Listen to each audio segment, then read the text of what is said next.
Faiza Mazaya. Di sini aku bakal ngebahas mengenai seni dan gaya berbicara dalam public speaking. Aku juga bakal ngasih tahu kalian beberapa tips gimana sih cara public speaking yang baik dan benar.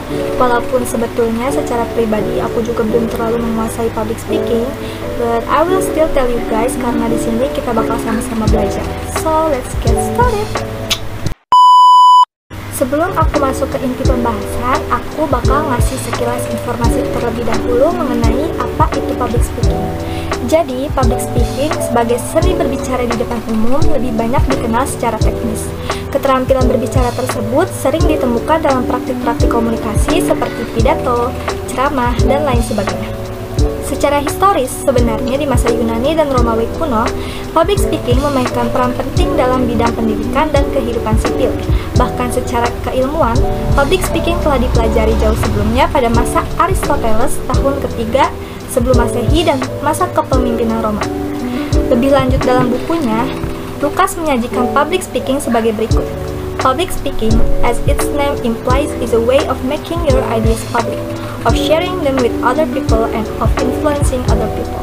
Public speaking is a vital means of civic engagement. It's a way to express your ideas and to have an impact on issues that matter in society. As a form of empowerment, it can, and often does, make a difference. Public speaking offers you an opportunity to make a difference in something you care about very much. Jadi, public speaking seperti yang tersirat dari namanya adalah cara untuk membagikan ide atau pikiran kamu kepada publik dengan tujuan untuk memberikan informasi, mempengaruhi maupun menghibur orang lain. Nah, lalu gimana sih teknik yang baik untuk melakukan public speaking? Banyak orang takut public speaking dengan ragam alasan seperti suka merasa gugup, grogi, merasa tidak bisa, takut salah ucap, takut ngeblank, dan sebagainya yang masuk dalam kategori demam panggung. So, berikut ini teknik dasar public speaking untuk pemula, meliputi hal-hal terpenting seputar public speaking. Yang pertama, mengatasi gugup atau grogi dalam public speaking. Gugup disebabkan dua hal. Yang pertama itu tidak biasa, dan yang kedua tidak menguasai materi. Agar kamu terbiasa, perbanyak latihan. Agar menguasai materi, perbanyak baca dan mengolah data.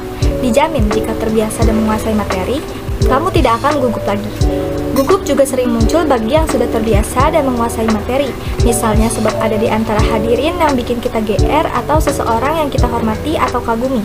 Maka, cara instan mengatasinya adalah dengan tarik nafas dalam-dalam, berulang kali, lalu yakinkan diri kamu bahwa kamu yang paling siap tampil karena kamu sudah bersiap-siap sejak kemarin.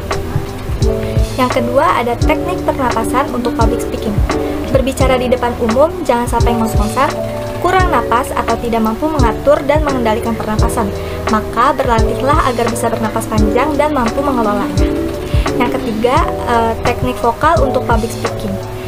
Teknik vokal terpenting adalah intonasi yang benar, stressing pada kata atau kalimat tertentu yang dianggap penting, volume saat permulaan dan akhir, tempo kecepatan berbicara biar nggak monoton, perhatikan pula artikulasi dan pelafalan kata yang benar.